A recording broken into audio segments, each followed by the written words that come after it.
राधे राधे। जय श्री कृष्णा। श्री राधा रानी की कृपा से हम कली अवतार श्री राधा कृष्ण मिलत तनु श्री कृष्ण चैतन्य महाप्रभु जी के बहुत पावन चरित्र को सुन रहे थे। आज उस चरित्र का भाग है 40। जैसा कि हमने कल सुना कि महाप्रभु जी ने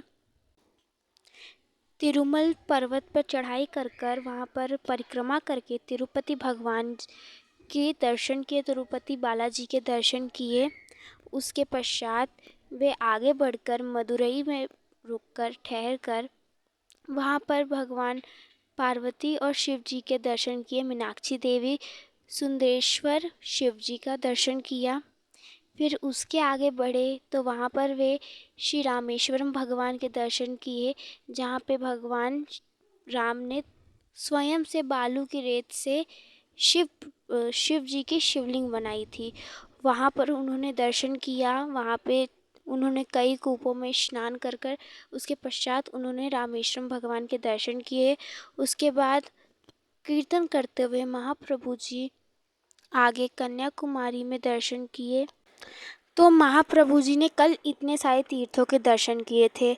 आज महाप्रभु जी जाएंगे श्री रंगनाथ में, श्री रंगम जाएंगे दर्शन करने के काजे। तब महाप्रभु जी कीर्तन करते हुए हाँ कृष्ण हाँ गोविंद हाँ केशव माधव करते करते कीर्तन को करते करते श्री रंगनाथ भगवान के यहाँ जा रहे हैं, श्री रंगम के पास पहुँच रहे हैं।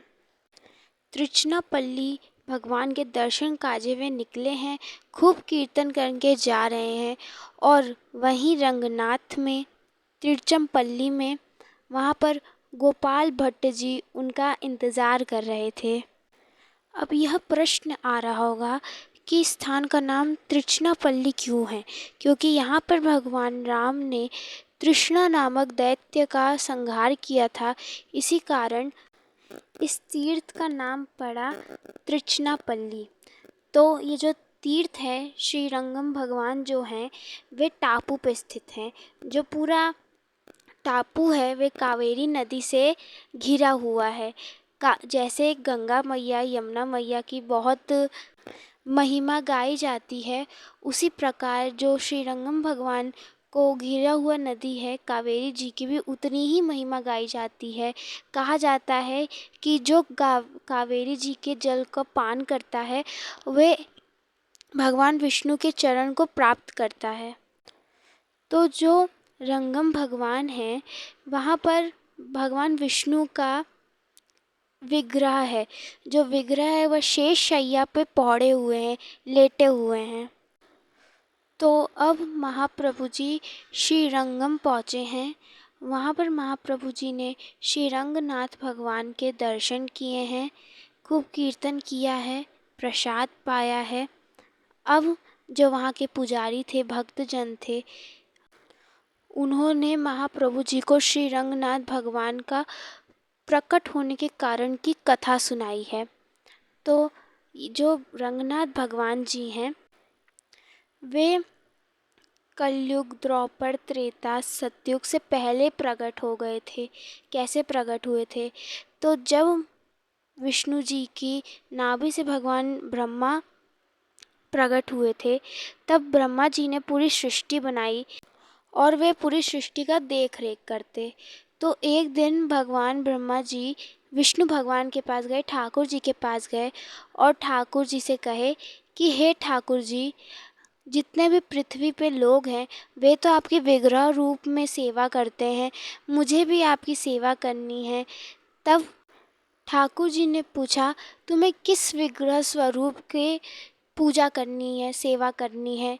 तब ब्रह्मा जी ने कहा कि मैंने आपको प्रकट होकर इसी शैया पे लेटे हुए देखा, तो मुझे आपकी शेष शैया के रूप में दर्शन चाहिए, तो मुझे उसी प्रकार का विग्रह चाहिए।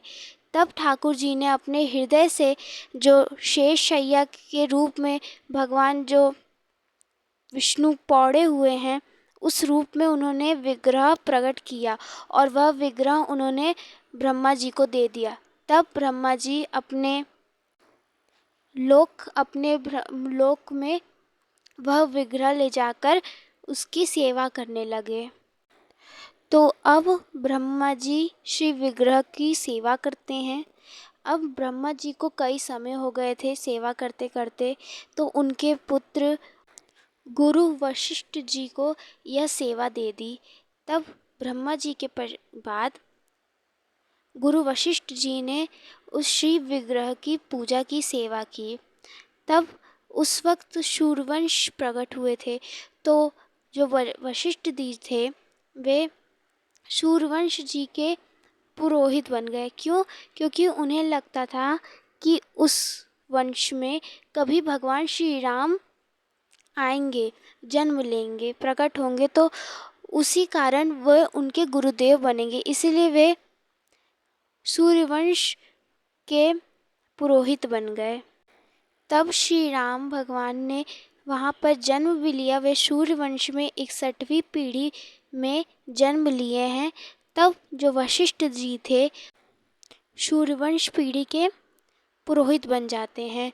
पुरोहित तो बन गए, तो जो उनके पास श्री विग्रह था नारायण जी का, अब वे विग्रह उनके साथ अयोध्या चले जाता है।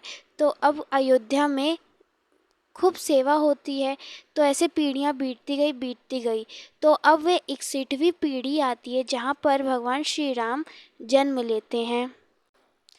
तो अब भगवान श्री राम भी उस शिव विग्रह की सेवा करने लग गए। पहले तो महाराजा दशरथ, कौशल्या जी, अज जी करते थे। अब श्री राम भगवान भी उस शिव विग्रह की सेवा करने लग गए। उसके बाद भगवान श्री राम का राज तिलक होता है। राज तिलक हुआ। राज तिलक में कई दूर दूर के राजा आए थे, बहुत दूर दूर के राजा आए थे। तो अब श्री राम भगवान ने यह कहा था कि जिसको जो भी इच्छा अनुसार वर मांगना है, जो भी मांगना है वे मांग सकता है।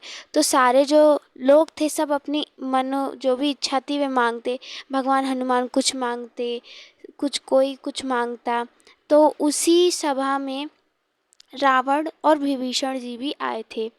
तो अब बारी थी विभीषण जी की। अब भगवान श्री राम विभीषण जी से पूछते हैं, तुम्हें क्या चाहिए विभीषण? तब विभीषण कहते कुछ नहीं, कुछ नहीं। लेकिन राम जी कहने लग गए, बताओ क्या चाहिए? तब जो विभीषण जी थे उन्होंने भगवान रंगनाथ के शिव विग्रह का दर्शन कर लिया था, उनके ठाकुर जी का दर्शन कर लिया था। तब भगवान राम के इतने पूछने पर विभीषण जी ने क्या मांग लिया? वह जो श्री रंगनाथ भगवान का विग्रह था वही मांग लिया। तब भगवान श्री राम इतने उदार, इतने करुणा हृदय, इतने सरल कि उन्होंने वह शिव विग्रह उन्हें दे दिया। क्योंकि भगवान खुद ही ठाकुर जी हैं, उन्हें क्या जरूरत शिव विग्रह की। तो प्रभु श्री राम जी ने वह शिव विग्रह, रंगमनाथ का शिव विग्रह विभीषण जी को दे दिया। लेकिन जब विभीषण जी जाने लग गए तब जो श्री राम जी थे वे कहे, परंतु एक बात सुनो विभीषण, यह जो शिव विग्रह है इसे कहीं रखना मत। ये जहाँ रख जाएंगे वहीं पर ये सचल हो जाएंगे, वहाँ से फिर ये कभी हिलेंगे नहीं, वहीं पे रहेंगे।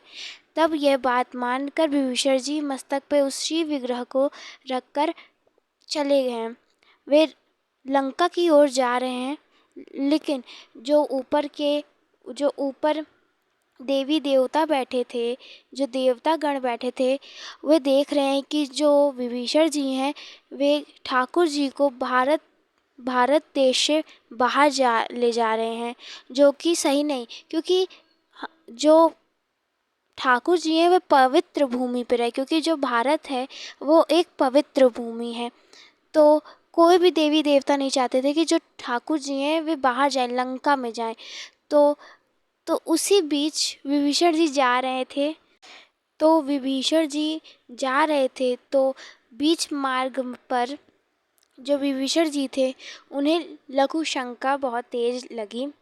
तो उन्होंने क्या किया, उन्होंने जो शिव विग्रह था उसको तिरुचिपल्ली पर स्थित कर दिया, उसी टापू पर स्थित कर दिया जहाँ पर कावेरी जी घिरी हुई थी।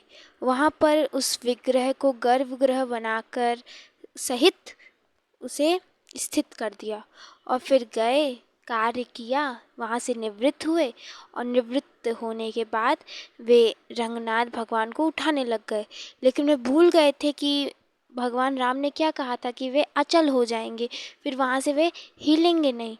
तब अब यहाँ पर रंगनाथ भगवान अचल हो गए, वहाँ से हिल ही नहीं रहे हैं। तब भगवान से विभीषण जी ने कहा, क्या हुआ भगवान, आप चल क्यों नहीं रहे हैं? तब भगवान गए, मेरी बात भूल गए? मैंने कहा था ना, जहाँ जहाँ पर इसे रख दोगे वहाँ पर यह अचल हो जाएंगे, वहाँ से हिलेंगे नहीं। तब विभीषण जी ने कहा, ये तो मुझसे भूल हो गई। तब उन्होंने कहा, हे नाथ, फिर मेरी लंका का कैसे उद्धार होगा? लंका वासियों के आपके दर्शन कैसे होंगे? तब जो रंगनाथ भगवान थे वे कहे, अच्छा ये बात है। तब मेरा जो मुख है वो दक्षिण ओर होगा, जिस तरफ लंका है। इससे जो तुम्हारे वासी हैं उनको मैं देखते रहूँगा। फिर एक और दिक्कत आती है कि अब सेवा कैसे होगी? तब जो भगवान रंगनाथ थे वे कहे कि तुम प्रतिदिन आना और मेरी सेवा करके चले जाना। तब आज भी जो विभीषण जी हैं वो आते हैं और सेवा करते हैं, क्योंकि विभीषण जी चिरंजीवी हैं तो वे आज भी सेवा करते हैं। तब से जो रंगनाथ भगवान हैं वहाँ पर स्थित हुए हैं। तो महाप्रभु जी ने श्री रंगनाथ जी के प्रकट का पूरी प्रसंग सुना। फिर जो प्रसंग था, कथा थी, वो विराम होती है। विराम के पश्चात अब जैसे विराम हुआ तो अब महाप्रभु जी के कान में आरती की घंटे की आवाज़ हुई और महाप्रभु जी अब दौड़े दौड़े गए हैं आरती वेंकट जो आरती थी उस आरती को देखने के लिए गए, वहाँ पर कीर्तन करने को गए। तो जैसे ही गए वहाँ पर जो श्री रंगनाथ भगवान थे उन्हीं के पास खड़े जो आरती उतार रहे थे वे थे वेंकट भट्ट जी। वेंकट भट्ट जी कौन हैं? जो 6 गोस्वामी हुए हैं, रूप गोस्वामी, सनातन गोस्वामी, गोपाल भट्ट। तो जो गोपाल भट्ट हैं वे वेंकट भट्ट जी के ही पुत्र हैं, वेंकट भट्ट जी की ही पुत्र हैं। और जो गोपाल भट्ट जी हैं वो तिरुचिपल्लम से ही हैं। तो वहाँ पर वेंकट भट्ट जी आरती उतार रहे थे रंगम भगवान की। तो वहीं पर महाप्रभु जी के वो विग्रह में उनका वह छवि देख रहे थे, क्योंकि जब महाप्रभु जी पीछे कीर्तन करते हुए नृत्य कर रहे थे वही छवि उनको रंगम भगवान में दिखाई दे रही थी। तब जैसे उन्होंने पीछे मुड़े हैं वेंकट भट्ट जी पीछे गरुण भगवान की आरती के लिए, तो उन्होंने जैसे दर्शन किए हैं महाप्रभु जी के, तो उन्हें वहाँ पर उनके अंदर श्री रंगम भगवान के दर्शन हो रहे हैं। साक्षात श्री रंगम भगवान नृत्य करते हुए उन्हें दिखाई पड़ रहे हैं। और जो शिव विग्रह है रंगम भगवान जी का, उनमें उन्हें महाप्रभु जी पौड़े नज़र आ रहे हैं, लेटे नज़र आ रहे हैं। तो अब आरती हुई। आरती के पश्चात वेंकट भट्ट जी के अंदर यह अंदर ही अंदर चल रहा था कि कैसे मैं इन देव से मिलूं। तो जैसे अब गए हैं महाप्रभु जी के पास और उनके नाम को पूछे हैं, आप कौन हैं देव, प्रणाम किया, आप कौन हैं देव। तब जो कृष्णदास जी थे वे बताते हैं कि ये श्री कृष्ण चैतन्य महाप्रभु हैं। तो वे जाने हैं उनका नाम। उसके बाद इनके संन्यास वेश उस संन्यास से पहले जैसे थे उन सारे वेशों के बारे में बताया है। तब वेंकट भट्ट जी ये सारी उनकी सारी लीलाएं सुनते, नवदीप की ये सारी लीलाएं सुनते हैं। फिर उन्होंने अभी तक महाप्रभु जी को मुख से बोलते हुए नहीं देखा, बस उनके छवि को देखकर वे इतने उन पर मोहित हो रहे हैं। अब जो वेंकट भट्ट जी थे वे कई देर से रुके थे महाप्रभु जी के पास। अब रात्रि का समय हो गया था। अब सब लोग अपने घर भोजन करने जाते हैं, प्रसाद पाने जाते हैं, लेकिन जो वेंकट भट्ट जी थे वे अभी तक उठे नहीं थे। तब महाप्रभु जी ने वेंकट भट्ट से कहा कि आप अभी यहीं पे बैठे हैं, इतनी रात्रि हो रही है।